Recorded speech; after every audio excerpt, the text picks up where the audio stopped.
Buenas tardes, estimados participantes. Bienvenidos a la primera actividad síncrona correspondiente al periodo 2025-12 en la unidad curricular Presentación de la Información Financiera. ¿Quién les habla? La profesora Leonora Medina. A continuación, hablaremos un poquito de lo que es el plan de evaluación. El plan de evaluación consta de un cuestionario que está basado en las unidades curriculares que se encuentran en el aula virtual y hay un ejercicio práctico en el cual usted también pondrá en práctica y todo lo que se refiere a la presentación de los estados financieros, el estado de situación financiera, estado de resultados, el estado de flujo del efectivo y el estado de cambios del patrimonio.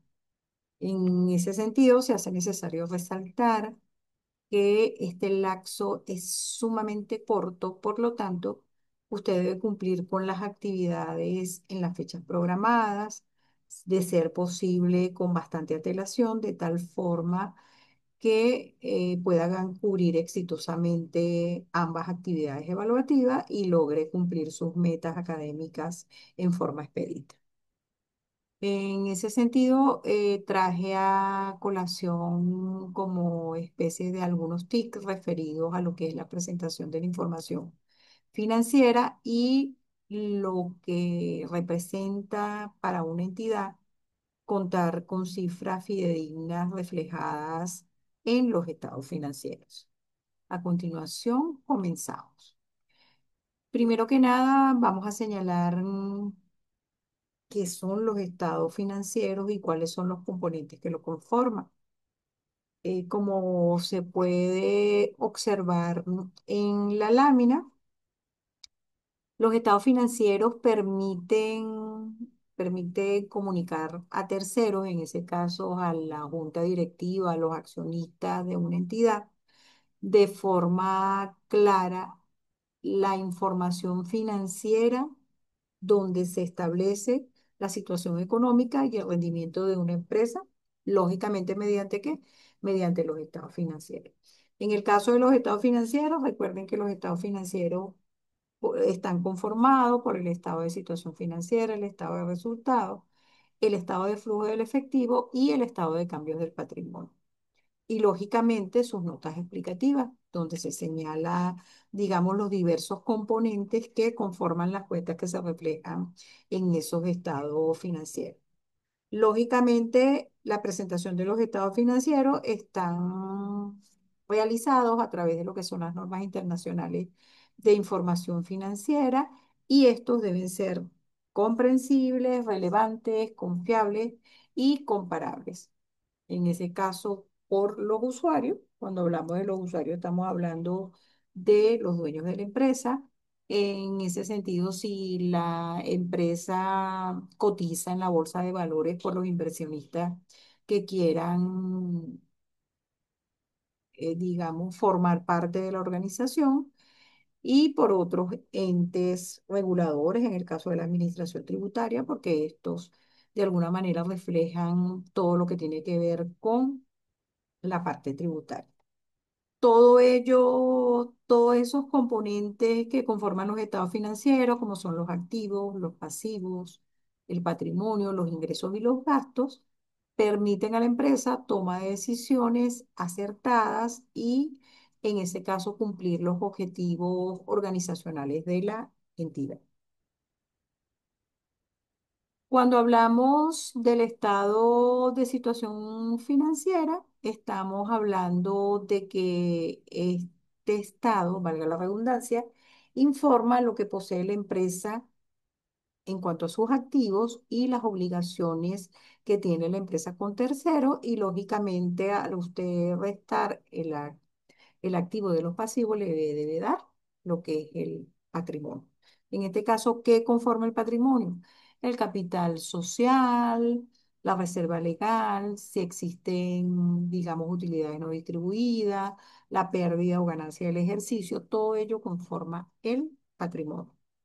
Cuando hablamos del estado de resultados, lógicamente el estado de resultados refleja, digamos, las cifras que conforman los ingresos y los gastos y en ese caso la utilidad o pérdida del ejercicio en un determinado periodo de tiempo.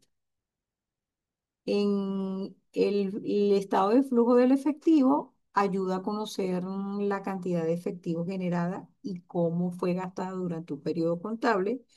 Y el estado de cambios del patrimonio muestra los aumentos o disminuciones que hubo en las inversiones de los socios o accionistas de la empresa. Cuando hablamos de las notas explicativas te señalan todas las cuentas que conforman, digamos, esos estados financieros y cómo se ven reflejadas dentro del estado, los estados financieros. En ese caso, por ejemplo, si existen unas cuentas por cobrar, allí en esas notas explicativas se va a reflejar cuáles son los principales clientes que tiene la organización. Si a su vez tiene pasivos corrientes, cuáles son los principales deudores, acreedores que tiene la organización, y así esas notas explicativas van a ser conformadas con todas las cuentas que se reflejan allí. Por eso es que es importante saber qué representa cada uno de ellos. Usualmente los más conocidos es el estado de resultados y el estado de situación financiera, pero en el caso del estado de flujo del efectivo, es importante señalar que digamos, está enmarcado dentro de lo que son a través de la cobranza lo que son las entradas de efectivo y luego en la siguiente fase, cómo esa cobranza se utiliza para los pagos y salidas programadas y en ese caso también existen operaciones y gestión de recursos. Cuando hablamos de las operaciones y gestión de recursos, estamos hablando de la inversión que se realiza. Por ejemplo, se compra un activo no corriente, se compra una maquinaria, se compra un vehículo y eso forma parte de lo que son las actividades de inversión que se reflejan en el estado de flujo del efectivo. Por ello, como bien lo dice la lámina, se trata de un reporte que te ayuda a analizar los aspectos esenciales del negocio. Primero que nada, entender cómo la empresa generó el dinero o los recursos financieros necesarios y qué actividades fueron las que impulsaron esa entrada de dinero hacia la empresa y precisar en qué rubros la empresa gastó el dinero, es decir, qué actividades disminuyeron el efectivo que ingresó a la caja de la empresa. Es por ello que el estado de flujo del efectivo eh, es importante y se deben preparar y presentar obligatoriamente al final del periodo contable de una entidad. Cuando hablamos del estado de cambios del patrimonio, la NIC A5 en su párrafo 32 define el patrimonio como el valor residual de los activos de la organización después de haber deducido todos los pasivos. En otras palabras, son los activos menos los pasivos, como bien lo dije anteriormente, incluyendo también todas las aportaciones de los socios o propietarios. Esta conceptualización fue según Mata 2015. El estado de cambios del patrimonio refleja lo que es el capital social, lo que es la reserva legal, las utilidades no distribuidas, en ese caso son los dividendos que no han sido pagados todavía. Adicional a ello, las utilidades o pérdidas del ejercicio o cualquier otra cuenta, un superávit que tuvo la empresa, un déficit que todavía no ha sido trasladado, todo lo refleja el estado de cambios del patrimonio y por eso es importante realizarlo, porque ahí de forma, digamos, didáctica se ve reflejado cuáles son los cambios que se han suscitado dentro de lo que es el patrimonio y cuáles son los aumentos y disminuciones que ha tenido a lo largo de un periodo contable. Adicional a ello, existen bases de medición para los elementos que conforman los estados financieros. Las bases de medición son los criterios que se utilizan para determinar el valor monetario de los activos, los pasivos, el patrimonio, los ingresos y los gastos. La mayoría de las veces se reflejan en los estados financieros las cifras a costo histórico. ¿Qué es el costo histórico? Es el valor original de un activo en el momento de su adquisición o el monto a cancelar de un pasivo. Por ejemplo, usted compró un vehículo en el 2023, lo compró a un precio, ese valor es el que se va a reflejar en los estados financieros cuando tú utilizas el costo histórico. En ese caso, lógicamente, va a haber una disminución cuando tú le colocas la depreciación. Cuando hablamos del costo corriente, es el valor actual. Lógicamente, en una economía como la nuestra, tan inflacionaria, tan volátil, donde se suscitan tantos cambios, un vehículo del 2023, con todos los incrementos que ha sufrido la moneda, lógicamente no va a costar lo mismo. Entonces, en ese caso, como bien se señala allí, es el valor actual que se pagaría por adquirir un activo similar o que se recibiera por asumir un pasivo equivalente. Cuando hablamos del valor razonable, estamos hablando del precio que se recibiría por vender un activo o en su defecto se pagaría por transferir un pasivo, una transacción realizada por la organización. Entre, digamos, entre los participantes en un momento dado que existan dentro del mercado en una fecha específica. Y el valor presente se utiliza para activos y pasivos. Para los activos es el beneficio económico futuro esperado descontando el valor presente, y para los pasivos se calcula trayendo el valor presente a los flujos de efectivos futuros necesarios para su cumplimiento. Entonces, como ustedes pueden ver, hay diferentes formas de medir los elementos que conforman los estados financieros cuando hablamos de los activos y los pasivos. En el caso de la NIC 13, refiere lo que es el valor razonable, el cual es el precio que se puede obtener de la venta de un activo o el precio que se paga al transferir un pasivo, como bien lo expliqué anteriormente. Lógicamente, el precio de salida es el precio de venta para, para un activo o en su defecto para la adquisición de un pasivo en una operación de mercado actual. Lógicamente, cómo está enfocado ese precio de salida, está orientado al mercado. Se basa en los precios que se evidencian en el mercado, no en estimaciones internas de la entidad. Por ejemplo, si usted en ese caso va a vender un bien, lógicamente siempre se van a ver los precios a los cuales ese mismo bien se vende en el mercado. Lógicamente, como se señala allí, no es valor contable histórico, porque no es valor contable histórico, representa el valor actual en el mercado, no el precio al que se compró el activo hace años, ni lo que se espera obtener en el futuro. Entonces es importante ahondar un poquito leyéndose la norma internacional de información financiera referida a lo que tiene que ver con los costos y el valor razonable. ¿Cuál es la importancia que tienen los estados financieros desde el punto de vista operativo? Primero que nada, que ayuda al proceso de toma de decisiones, ya que permite a la entidad eh, ese proceso de toma de decisiones basada en datos reales.